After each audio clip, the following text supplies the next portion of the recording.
Pernahkah kalian mendengar suara gamelan yang menggema di tengah malam tanpa tahu dari mana asalnya? Apa jadinya kalau suara itu ternyata menjadi awal dari malam penuh teror? Selamat datang kembali di Moter, channel untuk kalian pecinta cerita horor yang tak biasa. Apa kamu siap mendengarkannya? Cerita malam ini datang dari salah satu pendengar setia kami. Sebut saja namanya Ardi. Cerita ini membawa kita ke sebuah desa terpencil di Bali, di mana Ardi dan teman-temannya mengalami malam yang tak akan pernah mereka lupakan.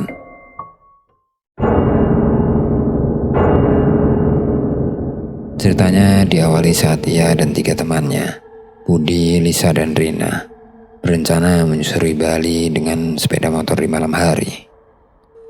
Mereka ingin merasakan Bali yang tenang, jauh dari hiruk-pikuk wisatawan. Namun rencana itu membawa mereka ke desa terpencil yang penuh dengan misteri dan ancaman. Ardi berkata, "Saya tidak akan pernah lupa malam itu. Suara gamelan yang menggema di tengah hutan, bayangan yang terus mengikuti kami, hingga sosok yang akhirnya muncul di depan mata kami. Semua itu terlalu nyata untuk disebut mimpi buruk." bayangkan di tengah gelapnya malam, kalian mendengar suara gamelan yang makin lama semakin mendekat. Tapi tidak ada tanda-tanda siapa yang memainkannya. Apa yang akan kalian lakukan?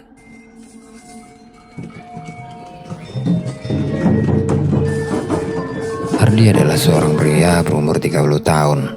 Seorang wisatawan dari Jakarta yang sedang liburan ke Bali bersama 3 temannya, Budi, Lisa, dan Rina.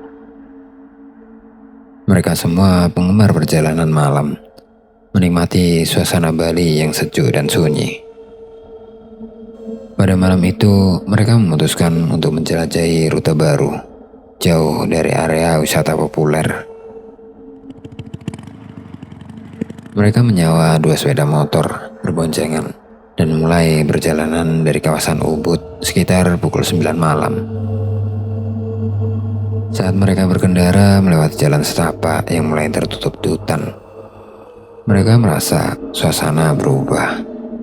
Udara terasa semakin dingin dan suara binatang malam terasa menghilang. Hanya suara mesin motor mereka yang terdengar menggema. Lisa sempat bercanda, Jangan-jangan kita masuk ke desa angker nih.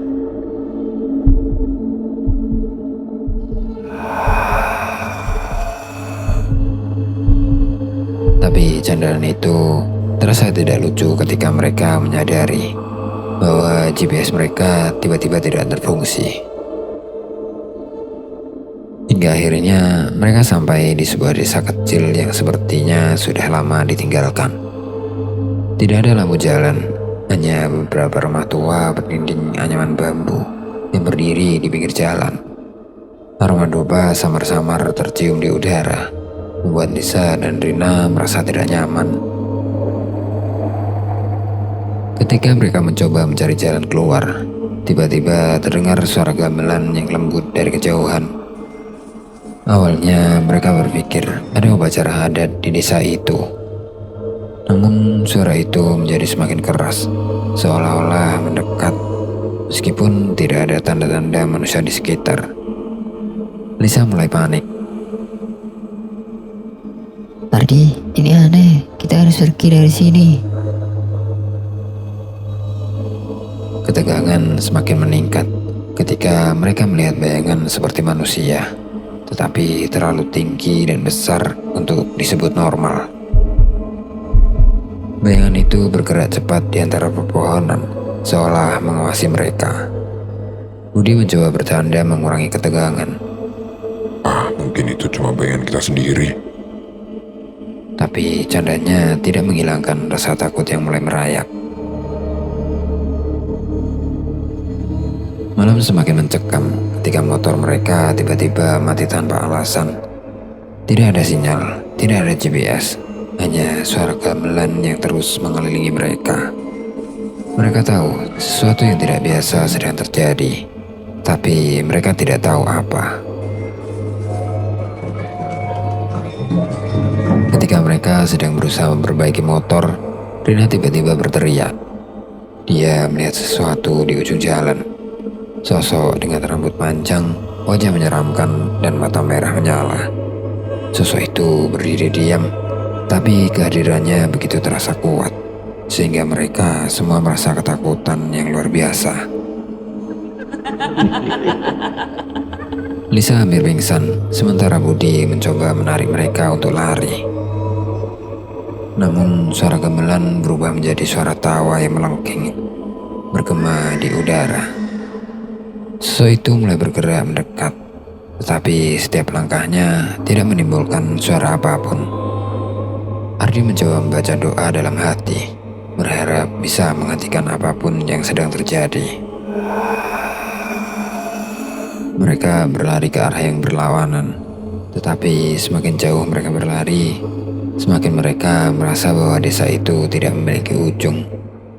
Jalan yang mereka lewati terasa seperti lingkaran, membawa mereka kembali ke tempat yang sama. Akhirnya sosok itu muncul di tengah jalan, kali ini dengan wujud yang lebih jelas dan tubuh yang besar. Wajah yang menyeramkan dan senyum lebar yang memperlihatkan giginya yang tajam. Mereka semua membeku, tidak mampu bergerak atau berteriak. Sosok itu mengangkat tangannya, dan angin kencang tiba-tiba berhembus, membuat dedaunan berterbangan. Di tengah kepanikan, seorang pria tua muncul dari balik bayangan. Dia membawa tongkat kayu dengan ukiran rumit, mengenakan pakaian adat Bali. Dengan suara yang tegas, pria tua itu berbicara dalam bahasa Bali, seolah memerintahkan makhluk itu untuk pergi. Suara gamelan tiba-tiba berhenti, dan sosok menyeramkan itu menghilang, seolah tidak pernah ada. Pria itu memperkenalkan dirinya sebagai tetua adat di desa. Dia membawa mereka ke sebuah pura kecil di tengah desa, tempat mereka diberi air suci untuk diminum dan dibasuh ke wajah mereka. Tetua itu menjelaskan bahwa mereka telah melanggar batas desa yang seharusnya tidak dimasuki oleh orang luar, terutama pada malam hari. Mereka minta maaf dan berjanji tidak akan pernah kembali ke tempat itu lagi. Tetua desa membantu mereka menemukan jalan keluar. Tapi sebelum mereka pergi, dia berpesan, Jangan pernah mengabaikan suara gamelan di malam hari. Itu adalah peringatan.